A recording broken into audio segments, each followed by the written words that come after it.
Alex Weaver here, joined by Ben Kennedy, and we know that this is the schedule that we get to look forward to for next season in our Premier Series. And 2025 has been released, it's official.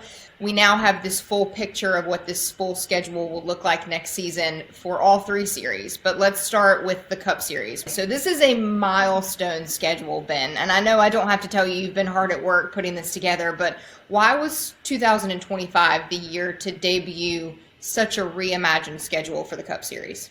Yeah, it was a big opportunity for us, and a ton of work by Juson Hamilton and the entire team to put this schedule together.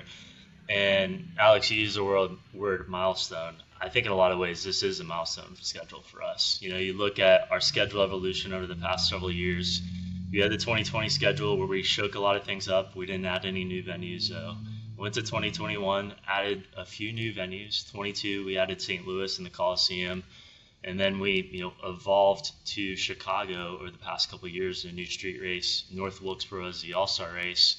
And this was the next big step for us, is to take a Cup Series internationally and importantly to Mexico and Mexico City as a part of that as kind of the storyline.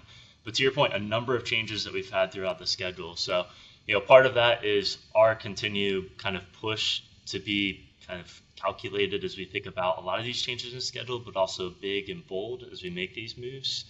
And then I would say the other part is we're going into, a new kind of media landscape with, two new partners in Amazon and TNT taking the summer months. You have Fox and NBC that will be kicking off and, closing our season with the playoffs and championship race.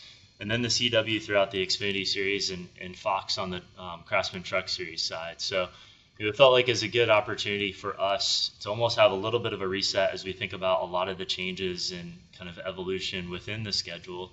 But importantly, really keep that momentum through the entire season from, the Clash at Bowman Gray, the Daytona 500, our biggest event of the year, all the way through the playoffs and their championship race. So a lot of changes that you mentioned. I know we're going to talk about some of them, but, milestone schedule for sure. One of the changes, however, and fans don't need to worry, we're returning to your favorite racetracks, but for Richmond, it will be moving to one date on the schedule as opposed to two that we've seen. Homestead is shifting out of the playoffs. Michigan and Iowa Speedway dates are moving around.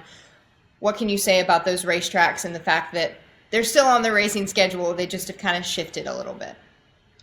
Yeah, they moved around a bit, and you'll see a handful of changes within the schedule. As we talked about this schedule, we're going to have a handful of changes, and part of that is keeping it new and keeping it fresh, especially as we talk about the playoff schedule. Part of that is also building some date equity in a lot of our events and having some longevity to those. So, the Richmond moving to one date, we talked about this every time we have new venues that come on the schedule. It's both kind of the challenge in what we're dealing with is, every time we add a new venue, naturally it will have to come from somewhere. Unfortunately, in this case, it is coming from Richmond. On the upside, though, is we're going to have one big event in August next year. It's going to move to Saturday night. It's something I've been hearing from our fans for a long time. I remember as a kid growing up going to Richmond, for a number of years, Saturday night under the lights racing was always such a big part of the schedule. So to be able to do that, it's going to be, we wanted to put our best foot forward with Richmond. We feel like that is our opportunity to do so.